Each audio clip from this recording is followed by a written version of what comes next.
አዶናይ ግን የእውነት ይመቸው። በቃ በጣም ትልቅ ኢትዮጵያዊ የሆነ እሴት ነገር አሳይቶናልና ትላንት አይሾ ስፒድ ኢትዮጵያዊውንም የውጭውንም አይሾ ስፒድ ተከትሎ አዶናይ ሲሰራ የነበረውን ደግነት አይታችኋል።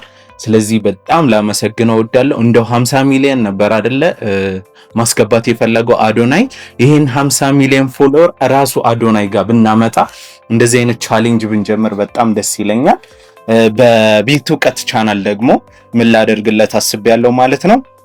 ፍሪ ኮንሰልቴሽን ቤት በሚገዛበት ታይም ላይ ምን ነገሮችን ማማከር እንዳለበት ፍሪ ኮንሰልቴሽን ሰርቪስ ልሰጠው አስቤያለሁ። ለሱ ብቻ አይደለም የአዶናይ ፎሎወር ለሆናችሁ በጠቅላላ ፍሪ ኮንሰልቴሽን ለመስጠት ዝግጁ ነኝ ማለት ነው። እናንተ ግን ኮመንት ላይ እስከዛ ድረስ አይሾ ስፒድ ቤት ቢገዛ የት አካባቢ የሚገዛ ይመስላችኋል?